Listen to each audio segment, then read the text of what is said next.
Welcome to Preeti ma'am classes.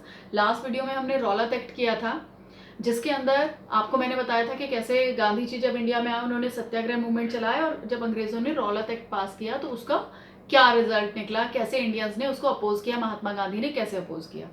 अब next हमारा आता है कि जो इसमें हमने लास्ट में पढ़ा था कि 10 अप्रैल को जो पुलिस थी उसने अमृतसर के अंदर पीसफुल प्रोसेशन के ऊपर फायर किया, शांति से प्रदर्शन करते हुए लोगों के ऊपर फायर किया। और उसने तो वहाँ के लोगों ने गुस्से में आकर क्या किया, जितने भी ब्रिटिश गवर्नमेंट को आइडेंटिफाई करने वाली चीज़ें थी, जो भी ब्रिटिश गवर्नमेंट को सिंबलाइज करने वाली चीज़ें थी, जैसे बैंक हो गया, रेलवे स्टेशन हो गए, पुलिस स्टेशन हो गए, उनके ऊपर लोगों ने हमला करना शुरू कर दिया, बिल्डिंग्स को तोड़ना स्टार्ट कर दिया। अब इसी में 10 अप्रैल को जब उन्होंने फायर किया, इसके बाद ब्रिटिश गवर्नमेंट ने लगा दिया वहां पर मार्शल लॉ अमृतसर के अंदर। मार्शल लॉ का क्या मतलब है, जहां भी 4 लोग इकट्ठा होंगे, खड़े होंगे, उनके ऊपर फायर कर दो, यानी उनके ऊपर गोलियां चला दो, बिना किसी रीजन उन्हें बताए, बिना उन्हें वार्न किए पहले से। तो और वहां उसको कमांड किसको दे दी गई, जनरल डायर को, कि अमृतसर में मार्शल लॉ की कमांड जनरल डायर को दे दी गई। अब इसी का रिजल्ट हुआ जो तुम्हारा इनफेमस जलियांवाला बाग इंसिडेंट है।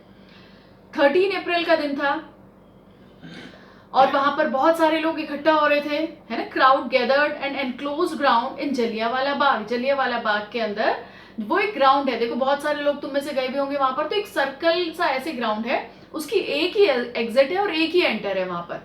तो लोग उसके अंदर इकट्ठा हो गए। कुछ लोग गांव से आए थे क्योंकि बैसाखी का टाइम था, बैसाखी को सेलिब्रेट करने के लिए, मेले में एंजॉय करने के लिए आए थे। कुछ लोग वहां पर डिस्कस करने के लिए आए थे, मीटिंग करने के लिए आए थे। अब जो दूर गांव से लोग आए थे वो सिर्फ बैसाखी के लिए आए थे, उन्हें नहीं पता था कि अमृतसर के अंदर मार्शल लॉ लग चुका है।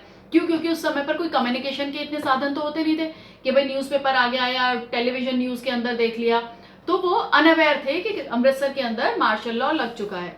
वो सीधा फेयर अटेंड करने आए थे। Some came to protest against the government's new repressive measures, कि जो ब्रिटिश गवर्नमेंट ने रिप्रेसिव मेजर लगाए थे लोगों को परेशान करने के लिए, कुछ उनके खिलाफ प्रोटेस्ट करने आए थे, शांति से प्रोटेस्ट करने आए थे। Other had come to attend the annual Baisakhi fair, और कुछ लोग वहां पर जो एनुअल बैसाखी फेयर होता है उसको अटेंड करने आए थे। Being from outside the city, और जैसा मैंने आपको बताया कि बहुत सारे विलेजर्स जो थे वो उस शहर से बाहर के थे, आसपास के गांव के लोग थे। Unaware of the martial law that had been imposed, वो अनअवेयर थे कि अमृतसर के अंदर मार्शल लॉ लग चुका है। डायर एंटर्ड द एरिया, जैसे एक पार्क है बहुत बड़ा, ऊंची ऊंची दीवारें हैं, उसके अंदर एक ही एंटर है, एक ही एग्जिट है, उसी से एंटर करना है, उसी से एग्जिट करना है। वहां से जब लोग अपना पार्क के अंदर अपना अपना एंजॉय कर रहे थे, कुछ मीटिंग कर रहे थे, जनरल डायर वहां से आए, एंटर किया अपनी फोर्स के साथ, और चारों तरफ गोल करके पुलिस वालों को खड़ा कर दिया उन्होंने। उस पूरे गार्ड जो पूरा पार्क था उसमें चारों तरफ खड़ा कर दिया गया। Dyer entered the area, block the exit point, और बाहर जाने का रास्ते को बंद कर दिया। And open fire on the crowd, और जो भीड़ वहां पर इकट्ठा थी जिसके अंदर औरत, बच्चे, बहुत सारे लोग थे, उन सब के ऊपर गोलियां चलाने का आदेश दे दिया। किलिंग हंड्रेड्स, और वहां पर सैकड़ों लोग मारे गए, hundreds people were killed. His object as he declared later, और जब उनसे कोर्ट में पूछा गया कि आपने ऐसा क्यों किया, तो वो क्या कहते हैं, It was to produce a moral effect, कि उन लोगों को मैं moral effect देना चाहता था, to create in the mind of satyagrahis, कि सत्याग्रही के दिमाग में मैं क्या भर देना चाहता था, feeling of terror and awe।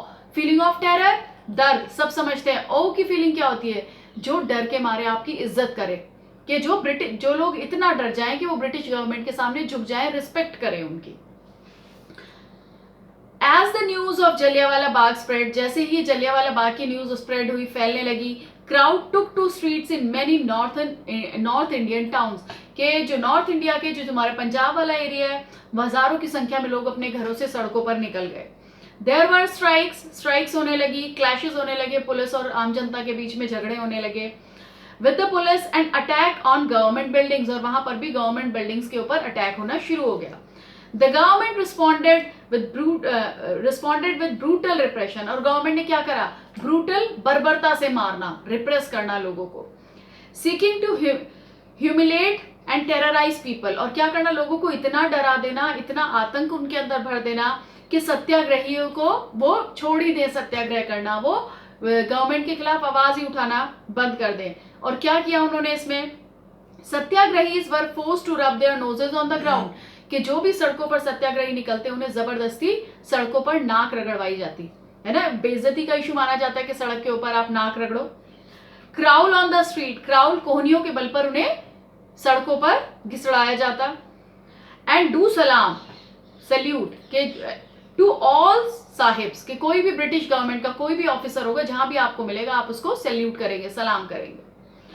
People were flushed in villages around Gujranwala in Punjab now in Pakistan, ये गांव का नाम है आपका, वहां पर लोगों को बुरी तरह से इकट्ठा किया गया, भीड़ को खदेड़ा गया और उनके ऊपर बॉम्बिंग कर दी गई, बम बरसा दिए गए। Were bombed, seeing violence spread, Mahatma Gandhi called off the movement, और जब महात्मा गांधी ने देखा पूरे देश में इतनी बुरी तरह से वायलेंस फैल गया है, पूरा नॉर्थ जल रहा है इस वायलेंस के अंदर, हिंसा इतनी हो गई है, तो उन्होंने इस मूवमेंट को कॉल्ड ऑफ कर लिया। कॉल्ड ऑफ करना मूवमेंट का क्या मतलब होता है? उसको वापस लेना, कि हम अब ये सत्याग्रह नहीं चला रहे हैं, हमने अपना मूवमेंट वापस ले लिया। तो ये बेटा तुम्हारा जलियांवाला बाग का इंसिडेंस यहाँ पर कंप्लीट होता है।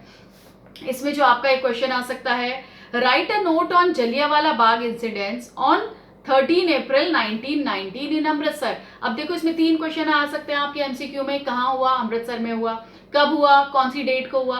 क्योंकि इसमें डेट मेंशन है 13 अप्रैल 1919, तो इस पर एक क्वेश्चन जरूर आ सकता है कि भाई कब हुआ, डेट मेंशन है तो डेट आपसे पूछी जा सकती है।